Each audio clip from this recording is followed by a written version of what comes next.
Hello friends, welcome to Gyan Gurukul classes.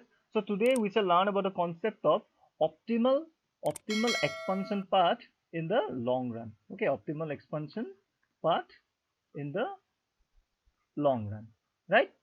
So what happens in the short run? We can increase or change the amount of factors of production only in case of one factor of production, right? The other factor of production must remain constant, right? So let's say if we say that there are two factors of production, labor and capital.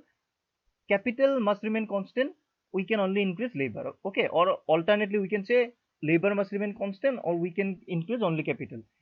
This is in the case of short run, right? This is in the case of short run. But in the long run, what happens? We can increase both the two factors of production, right? We can increase both the two factors of production. So the question before the producer is to find out the optimal way of expanding its output in such a way so as to maximize its profit. Okay, the main question before the producer in the long run is to, you know, increase the amount of his factors of production given the prices of his factors of production. The main question before the producer is to expand his you know both the two factors of production, utilizes both the two factors of production in such a way so that the output expanded results in his maximization of profit. Okay, so the output expanded leads to his maximization of profit, right? Now how can this maximization of profit or the optimal way of expansion path could be achieved? Okay, let us see with the help of a suitable diagram. So let me draw the y-axis here, and this is our x-axis, right? In the x-axis we are taking labor, and in the y-axis we are taking capital, right? Now the successive points where successive isoquants are tangent to successive isocos gives us the optimal expansion path.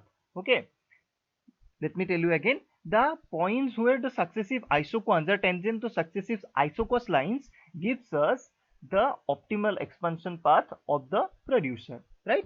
So let's say this is the initial isocos line. Okay, this is the initial isocos line, and this was the initial isoquant, right? I1. Clear? Now let me say that this is another isocos line. Okay, and this is another isoquant. Okay, this is I2. Then this is say another isocos, right? And this is say I3, another isoquant. Okay, now joining all these points, okay, joining all these points will give us the optimal expansion path of the producer. Okay, when we join all the tangency points of isocos and isoquants, only then the line we get, this line is called the optimal expansion path, right? Now the shape of the optimal expansion path in case of long run production, it would be different both for homogeneous production function, okay, and for non-homogeneous production function. Okay, so let's see what happens in case of homogeneous production function. So when we talk about homogeneous production function, the optimal expansion path would be a straight line going through the origin. Okay, so see, when we call homogeneous production function, that means that we the proportion in which we increase the factors of production, say labor and capital, first we increase the both the two factors of production by a certain percentage, right? So let's say 100%. Okay, we increase the labor and capital by 100%. Then if the increase in output, okay, the increase in output, if it also remains 100%, okay, then we call it a homogeneous production function. That means the rise in or the change in the output, okay, the proportionate change in the output, if it is exactly the same with the proportionate increase in the factors of production, then we call the particular production function to be a homogeneous. Clear? Now if I have to draw it diagrammatically, it looks like something like this. In case of homogeneous production function, what happens is that this is labor and this is capital. Okay, now let's say this is the initial iso cost line. Okay, now this is I1, say first isoquant. Clear? Now as we move along, okay, the successive tangency of isocos and isoquants will give us the optimal expansion path, right? Now in this case what happens, let me draw a straight line through here. Okay, Now throughout this line, okay, throughout this line, the capital labor ratio is constant. Okay, the throughout this line, the capital labor ratio is constant, and when we get the points of, tangency of successive isoquant and isocost in such a way, that when we join all these points, okay, or when we find out the locus of all these points, we get such a curve. Okay, sorry, this one is not perfect. Okay, this is say I3, right? I3, this is I2, clear? And this is I1. Now see, when I join all the points of tangency, okay, all the points of tangency of successive isoquants and isocos, I got such a locus of the points, or such a curve which is perfectly a straight line, okay, which is completely a straight line and joining all the 3 points. That means all the points here, okay, at all these points, say this is E1, this is say E2, or this is say E3. Now all at point E1, E2, E3, the capital labor ratio is constant. Okay, sorry, not increasing, it is constant. Okay, why the capital labor ratio is constant? Because if we see, this is a straight line. Okay, now throughout a straight line, the capital labor ratio would always be constant. Okay, it is showing a particular ratio, right? And that's why when we got such a straight line, okay, when we got such a straight line while joining the points of tangency of successive isoquants and isocos, then this must be in case of a homogeneous production function. Okay, this must be in case of a homogeneous production function, right? Clear? Now in case of this homogeneous production function also, the the shape or the slope of the optimal expansion part, it will be determined by the slope of the isocost or the price ratio. Okay, whether this particular optimal expansion part, whether it would be a steep line like this one, or it would be a flat line like this one, it would be determined by the wage rent ratio. Okay, in this case, see, the price of labor is what? It is wage. Okay, W. And the price of capital, it is what? It is R, rent. Okay, now this wage rent ratio, okay, when we find out the wage rent ratio, this wage rent ratio is nothing but the slope of this isocost. Okay, the slope of isocost is determined by the wage rent ratio. Clear? Now I have to put a negative sign over here, because why? Because this isocost is showing a negative relationship. It is showing a negative relationship between labor and capital, and hence we have to put a negative sign over here, because the slope is actually negative. Okay, right?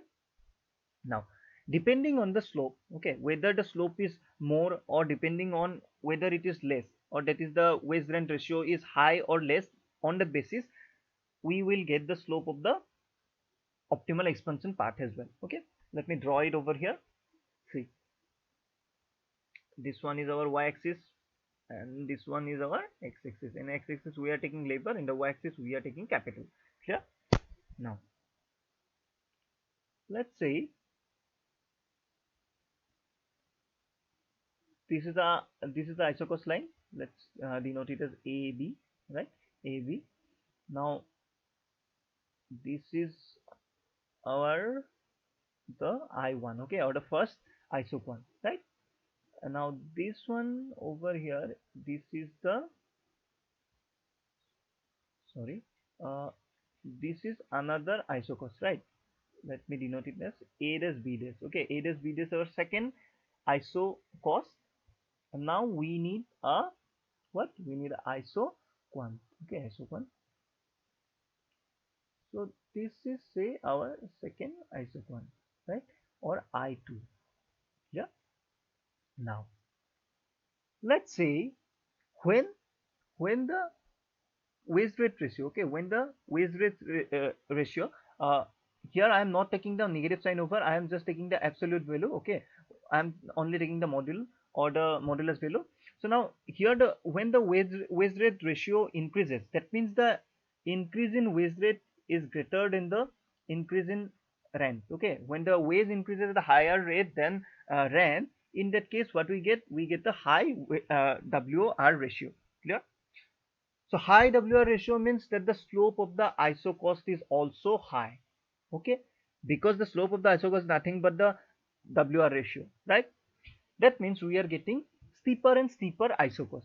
like this AB and this A dash B dash. Okay, in that case what we get, this one. Okay, these 2 points. So when I join them, I get the optimal expansion path like this. This must be a straight line over here, right? This must be a straight line because we are talking about homogeneous production function. I am this is not exactly a straight line here because I am doing it freehand. So when you try at home, please make sure that you are using all the proper equipments. Okay, now let's say that what happens, that the rise in waves is now becomes less than the increase in rent. Okay, so alternately we can say that wage is decreasing or rent is increasing, or somewhat that happens that ultimately results in a low wage rent ratio. Okay, something happens that, you know, whether it decreases the wage rate and increases the rent, or what it may do, it increases the rent at a faster rate than the increase in wage. Okay, as a result what would happen, as a result the wage rate ratio would fall. Okay, okay, so let me take that the wage rate ratio is very low, right? Wage rate ratio is very low. In that case what will happen, that means that the slope of the isocost in this case is low. Clear? When the slope of the isocost is low, that means the isocost lines will be now flatter, right? The isocost lines will now be flatter, and let's say we get new isocost lines which are like this.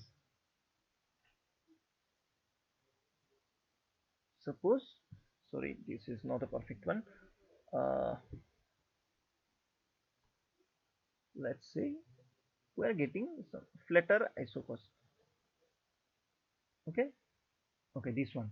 Okay, now it touches here over here, and similarly let's say at this point a new similar parallel isocost line which is a flatter one, it touches it here, right? It touches it here. Now when we try to draw the optimal expansion path, see, this optimal expansion path is less steeper. Okay, it is less steeper than the previous one. Okay, this one is less steeper, or we can say it is more flatter. It is more flatter than the previous one, right? Now why this is mainly because the wage rent ratio have now decreased. Okay, when the wage rent ratio decreases, that means the slope of the isocost decreases, right? Then the isocost become more flatter, and as a result our expansion path will also become a flatter line. Okay, our expansion path will also become a flatter line, and this is what you have to know, right?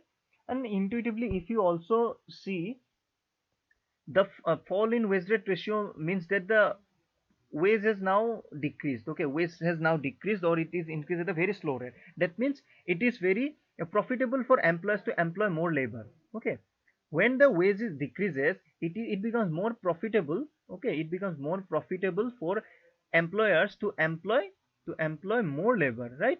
More profitable to employ more labor. Clear? Right?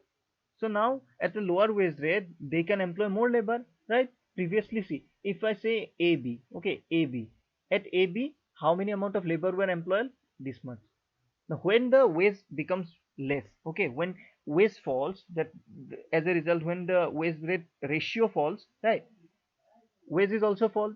Wage have also, reduced. As a result, now you can employ this much of labor. Okay, you can employ at most this much of labor, right? So it becomes a more flatter curve. Clear?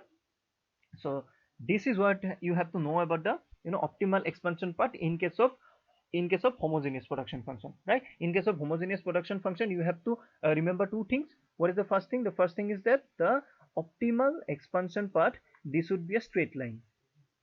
Okay, this would be a straight line through the origin. Okay, like this or like this, right? It would be a straight line. First thing first. Clear? Now what is the second one? The second one says that the slope of optimal expansion path would be determined by the wage rent ratio, right? Wage rent ratio. And remember, here I am talking about the modulus of the wage rent ratio. We are not talking about the negative sign over. Okay, we are not taking the negative sign here. So it would be determined the wage rent ratio. Two things may happen. When the wage rate ratio is high or it increases, then we get a steep optimal expansion path, right? we get a steep optimal expansion path. And when the wage rent ratio decreases, okay, when the wage rent ratio decreases, we get a more flatter, we get a flatter optimal expansion path, right? So this is about the homogeneous production function. Now if the production function is say non-homogeneous, okay, if the production function is say non-homogeneous, what would happen? Let me draw it here now. Okay, see what will happen. This is our y-axis, this is x-axis, this is labor, and this is capital, right? Okay, now what I have told you, that the optimal expansion path is non-homogeneous, right? Now in this case we'll get some isoquants. The tangency of the isoquants and isocost would not be in a particular straightforward line. Okay, so let's say this is the first isoquant, okay, and say this is the second isoquant, this is the third isoquant, right, and so forth and so forth.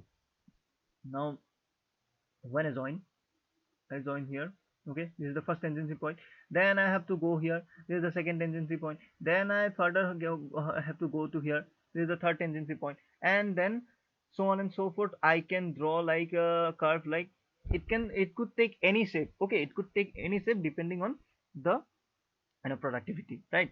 And remember, this is a non-homogeneous production function, right? This is a non-homogeneous production function, right? In that case you would not get a particular straight line.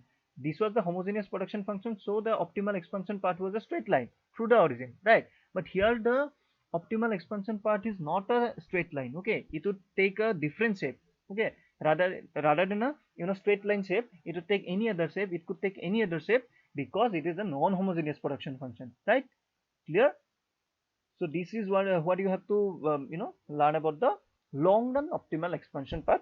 So the class ends here, and a request to you, if you guys like our video, then please hit the like button and share it with your friends. And in case there is any queries, then uh, please tell us in the comment section, and don't forget to subscribe the channel. Okay, thank you.